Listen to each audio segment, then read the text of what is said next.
Growing up as a kid, I've always had schooling as one of the most important parts of my life. I come from a very good school, which was the cult at that time when I was growing up. And whatever I see today in the progressive education system in the country, I felt that I should be a part of the panel, especially when it's related to education and future of the kids. So yes, I was very keen to do that. That's why.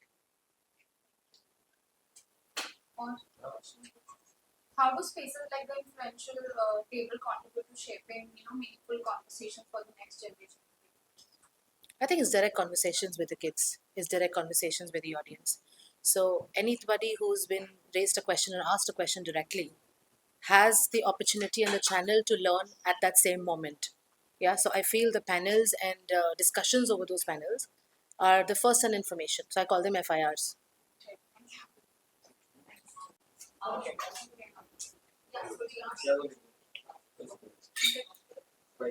Rolling, guys. It's straight, yes? Yes. Yeah. It's straight. Okay. Still straight? Because I feel like it's moving. Check. Everybody will remind me if it's not straight, right? Because that would not be great. Straight? Yeah, perfect. Okay, now I will not move. Yeah, roll.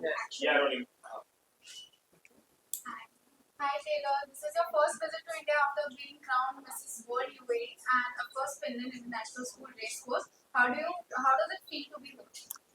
I'm beyond excited. I'm still a little bit in the flow of and the overwhelm of winning the title. So I feel like almost this isn't real. But I'm so excited and surprised and excited and happy to be here, and also to be at the Finland school. It's I honestly want to enroll myself in this school as an emotional intelligence and etiquette coach.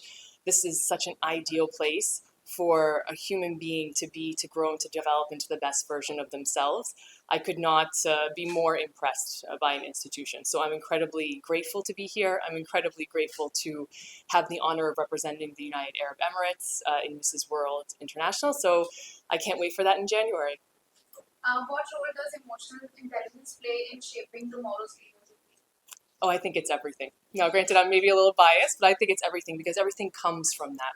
So, emotional intelligence is the awareness of self. It's the understanding of self. It's understanding your emotions, your feelings, your mindset, because that will affect your ability to succeed in everything that you do. So, I think it's the base. So, if you want to be a world leader, if you want to work in finance and run, a finance empire, or you want to work in fashion or in entrepreneurship, or even you want to run a family business, everything starts with the way in which you understand, think, and process information within yourself, and that is self-awareness, and that is the foundation of emotional intelligence. So I think it is the most important thing. Right, thank you. Thank you so much. Thank you, everyone. Yeah. Like advice for young aspiring achievers and as well as like Finland International School children. Yeah, sure. So I think the first thing, my daughter is 9 years old. So I work a lot with students, and I actually work with students in India slightly older than that. And what I would say is about emotional intelligence, about your emotions in general. The first thing too is to just be okay with self. And being okay with self means taking that space and realizing what you are feeling, the emotions you are having. This is normal. We are human. It is part of the human journey. So for all the students out there that want to understand themselves better, first just allow yourself to be. That's the first part. And then from there, don't be afraid of leaning into understanding how you're feeling, understanding and asking questions that you want to ask, going to especially this school where I am right now. This school it feels like the school of the future. I imagine being in a better place that is really supporting the students to understand. So for all the students here, there's so many resources for you. Lean into those resources. Go forward and ask for the help. You're struggling with something, go forward and ask. If you're uncomfortable with something, it's okay, you're human. There's ways to manage this. That first step is the most important thing. So I would say start there. So it's been such an honor to be here, really an honor. And this school is incredibly impressive. I love an IB system. My daughter is in an IB system. I think it is the way of the future. It is the way to be. So I'm so happy to be here and to be able to support and be on this panel later today. So it's your first visit to India. So It what is. are the things that you are liking it, and how is it going on? so far? So this is my first visit back to India after I received the title of Mrs. UAE World. I love India. I've been coming to India for 15 years now, and I come quite frequently. And I've loved India actually for quite a long time. Mainly because I fell in love with the culture. I fell in love with the sari, actually, the dress of the sari. I fell in love with the mindset and the energy of the people. And I've started working here again 15 years ago. And so I would say coming back now after receiving this immense honor and title, it makes me feel like I'm even more empowered and more energetic to be able to give what I learn and what I know to the people of India. So what are the message you want to give to the upcoming models, young women's about modeling and winning the crown? Yeah, sure. So I would say if anybody that wants to go into, for example, pageantry, or you want to go into modeling or something in which seemingly is an outside presentation of self, the first thing and the most important thing is that you work on the inside self. So we always talk about external beauty, and then you'll hear that external beauty needs to be matched with internal beauty. I would say work on that internal self first. That is your first step. No matter how beautiful you are on the outside, no matter how much training you get on standing, walking, if the inside is not matching that outside, you're making it harder for yourself. So work on yourself inside first. And what does that look like? That looks like understanding what you're feeling, not being too hard on yourself, positive speaking of self, meditating, journaling, understanding what's going on within you so that way that's in alignment with everything that's being presented on the outside. And all the successful people that I know in this industry, in all industries, they've all done that. They've done that inner work. Thank you so much.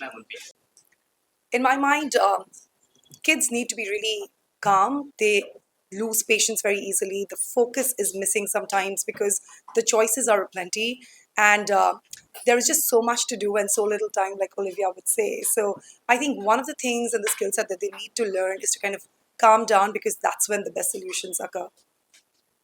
And how do you feel like spaces like the influential table contribute to shaping meaningful conversations for this upcoming generation? The Spaces like influential table like today, shape meaningful conversations for this upcoming generation.